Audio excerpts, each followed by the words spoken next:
ससुराल वाले बहू को अपनी बेटी की तरह बेटी क्यों नहीं समझते? अपनी बेटियों को तो सर पे बिठा के रखते हैं और बहू के साथ अजीबोगरीब सलूक करते हैं। क्या बहू बेटी नहीं होती? जी नहीं आती। यही तो गलतफहमी है माशरे में। पहली बात है, बहू बेटी बनना क्यों चाहती है और सास बहू को बेटी कहती क्यों है? नहीं कहना चाहिए। बिल्कुल नहीं कहना चाहिए। है ही नहीं बेटी, किधर से आई बेटी? कहते हैं ना, बेटियां तो ब्याह के अगले घर चली जाती हैं। हाँ, तो अगले घर जाके बेटियां बन जाते हैं। बहू बन, आपको रिश्ता है उसको डिफाइन करो। यार तुम मेरे दोस्त हो ना जी। और तुम मुझे हमेशा कहते हो आसिफ भाई आप मेरे भाई हैं, तो दोस्त हो ना। भाई तो वैसे तुम तखल्लुस में लगे हुआ है ना, एक भाई तो नहीं हो। भाई तो मेरा चौधरी ऐसा नहीं है जी। उसकी जगह तो तुम नहीं ले सकते। जार है, कोई नहीं ले सकता। तो फिर तो भाईजान बहू कैसे बेटी बन गई? जब मेरी नई नई शादी हुई ना नरोज खान साहब, तो मेरी वालदा ने भी ना कुछ रोज मेरी बेगम को ये कहा, तू मेरी अत्तियां वर गई। तो फिर मैंने वालदा समझाया, मैंने कहा वो आपकी बेटियों की तरह नहीं है। यही आपका एहसान होगा मुझ पे और उसके, आप उसको बहू का दर्जा ही सही तरीके से देना। सही।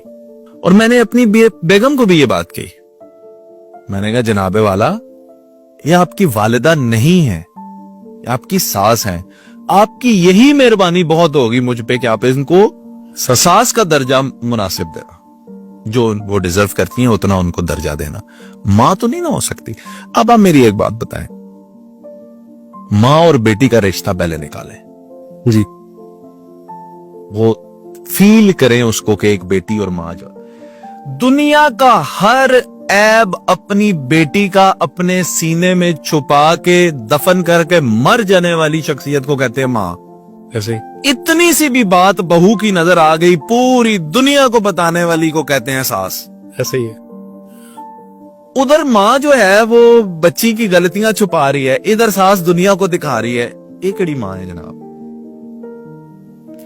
बच्ची ने कुछ पकाया, गलत पक गया, बाप ने गुस्से से पूछा ये खाना किसने बनाया है? कहने वाली मां है कि मैंने बनाया है। बेटी पे नहीं बात आने दी।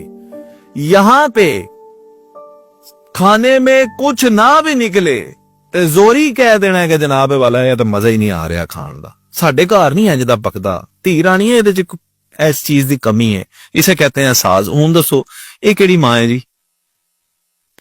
भाई रिश्ते की कंपैटिबिलिटी वो नहीं है जो आप बना रहे हैं, उसे मां ना बनाए। घरों में अमन पैदा करने के लिए ये किया जाता है ना जी, बेटियों की। बस फिर वो उतना ही रहने देता है। अब इस रिश्ते की खूबसूरती क्या हो सकती है या किस तरह इस रिश्ते को खूबसूरत बनाया जा सकता है, that is questionable, that is discussable. तो सबसे पहले ये माँ और बेटी वाला ड्रामा निकालें। सही है। मैं इसे ड्रामा कहता हूं। मुझे माफ करने वो तमाम माएं जो इस वक्त सास बन के बैठी हुई हैं और अपनी बहुओं को बेटियां कहती हैं, ये ड्रामा है, सॉरी, इसको निकाल दे।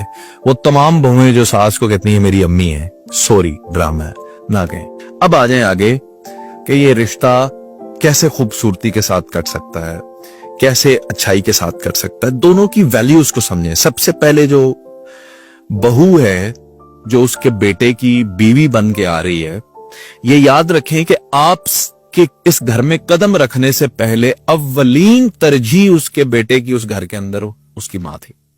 ऐसे ही। और मां जिस्मानी तौर पे बूढ़ी हुई है, मेंटली कोई बंदा भी बूढ़ा नहीं होता। ऐसे ही। वो आपके कंपटीशन में एक जवान लड़की है। ऐसे ही है। पहली बात। एक और बात यह कि जितनी पॉजेसिव आप हैं अपने शोहर के लिए, उससे 10 गुना ज्यादा वो अपने बेटे के लिए आप पॉजेसिव हो गई है। ऐसे ही कहते सास की 4 आंखें होती। अब वो ज्यादा पॉजेसिव हो गई है अपने बेटे के लिए। क्यों? अब उसका बेटा आता है और आके रात को, पहले भी वो खैर नवाब साहब अपने ही कमरे में सोते थे, अब उसके कमरे में एक औरत है। ये बात बड़े ज़र्फ वाली माएं होती हैं जिनको हजम होती है ना। अब उनको इस चीज से थोड़ी बहुत वो होती है कि यार आप उसको बाहर लेकर जाएंगे, अब आप फिर बैलेंस करने की कोशिश कर, मां नूं भी लैके जावा, हुण मेरी भैन भी है, मैं ओदी भी चीज लैनी है, घर में मसला बैलेंस होता है। हाँ, बस ये बैलेंस करते करते मर्द बेचारा पिस जाता है। Very simple and very straight. बीवी बीवी है, बहन बहन है, माँ माँ है। माँ के साथ पहले ही अयाम में आप ये माँ को इसलिए अपना मुखालिफ कर लेते हैं कि ਤੁਹਾਡੀਆਂ ਆ ਜਾਂਦੀਆਂ ਨੇ ਦਾਵਤਾਂ, और ਦਾਵਤਾਂ ਤੇ ਤੁਸੀਂ ਮੀਆਂ ਬੀਵੀ ਇਕੱਲੇ ਚਲੇ ਜਾਂਦੇ ਹੋ, ਮਾਂ ਨੂੰ ਘਰ ਬਿਠਾ ਜਾਂਦੇ ਹੋ, ਕਹਿੰਦੇ ਆਣ ਦੇਣਾ तुम्हें पूछ नहीं है। तो हर दावत में हर जगह पे माँ को इज्जत दें, लेकिन ये ना करें कि अब आपके घर के जो फैसले हैं या जो आप बहैसियत मर्द आपको अपनी बीवी के लिए फैसले लेने चाहिए कि वो भी माँ को पूछो अब मेरी बीवी कपड़े क्या पहने, ये भी माँ को पूछो कि उठे जाके रोटी की खाए।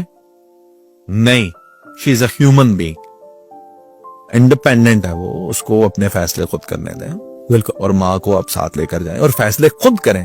मर्द तभी बचता है जब फैसले खुद करता है। माँ ते पाए तम ही गया, बेगम ते पाए तम ही गया। तो आप मर्द है इस ताले की चाबी। मर्द जितना अच्छा बैलेंस करेगा ये सास बहू उतनी अच्छी रहेगी। मर्द से बैलेंस आउट हुआ, सास बहू की लड़ाई। आपको पता है हमारे घर में ये रिश्ता बड़ा प्यारा है, बड़ा मजे का रिश्ता। ये नहीं मैं कहता परफेक्ट है, ऑन बन हमारी भी आपस में ये वो सारी चीजें चलती रहती हैं, लेकिन मजे का रिश्ता। सही। मजे का रिश्ता इसलिए है कि स्ट्रेट फॉरवर्डली मेरी बड़ी सिंपल सी आदत है भाई, जो मेरी माँ की वैल्यूज हैं, जो दर्जात हैं, जो चीजें हैं वो उधर खड़ी हुई हैं, और मेरी बेगम का भी ये ज़र्फ है कि उसको इसमें कोई मसला नहीं है। और जो मेरी बेगम की बातें हैं उसके अंदर कोई दुनिया का बंदा उसके हक के अंदर मुदाखलत करे, चाहे मेरी माँ है चाहे मेरे वालिद हैं, तो मैं ताजीम में शायद कुछ भी ना कह सकूं, लेकिन मैं अपनी बेगम और अपनी माँ और बाप के दरमियान में सामने बेगम के साथ खड़ा हूं। दुनिया का कोई भी शख्स, कोई भी मेरा रिश्ता उसके हक को मेरे होते हुए नहीं एक्सप्लॉइट कर सकता। उसका जो हक है, उसका जो राइट है, उसकी जो चीज है वो उसको मिलेगी। तो इस बैलेंस की वजह से वो आपस में बड़े मजे में रहते हैं। सही। तो मसले ही नहीं होता। माँ को भी पता है कि ये मेरे साथ है और बीवी को भी वो पता माँ भी मैंने ही बुरा भला कह लवे थे, बेगम भी कह लवे थे, चलो आपस में ठीक रहते हैं। लेकिन जहां पे मर्द जो बैलेंस है ना, उसका बैलेंस आउट हुआ तो फिर ही आपस में लड़ती। और आजकल की बच्चियां जो हैं वो हैं डिजिटल एज की बच्चियां। इनको अपने राइट्स, अपनी प्राइवेसी, अपनी हाइजीन, अपनी चीजें ये वो बड़ी जरा रिजर्व होती हैं। पुरानी जो हमारी, अब क्योंकि अभी भी इस एज में भी जो माएँ हैं वो पिछले एरे की माँ है। बिल्कुल ऐसा। तो उस दौर की माएँ जरा फ्रेंडली, जरा खुली डुली, जरा ठीक है, दरवाजे में दस्तक भी नहीं देंगी, अंदर आ जाएंगी। बिल्कुल ऐसे। हाँ, वो पूछेंगी भी नहीं। तो वो जरा आजकल के दौर में ये चीजें फिट नहीं बैठती। तो ये बेटे ने अपनी माँ को बताना है कि थोड़ा सा ख्याल करना है आपने, और इस अंदाज से बुरा भी ना लगे। ये अब आपकी फनकारी है भाई, फनकार बनना पड़ता है। शादी कोई आसान काम तो नहीं, आर्टिस्ट बनना पड़ता, फनकार एक्टिंग करनी पड़ती। तो ये सारी मर्द ने करनी। तो घर में मर्द जब कामयाब हो गया ना बैलेंस बनाने में, बस दैट्स फाइन। ना आपकी बहन आपकी बीवी से लड़ेगी, ना आपकी बीवी आपकी बहन से लड़ेगी, ना ये रिश्ते एक दूसरे को माँ अम्मी जी थे, अप्पू जी, आंटी भी कह सकते हैं, कोई उसमें मसले की अम्मी भी कह ले, लेकिन ये नहीं अम्मी माने।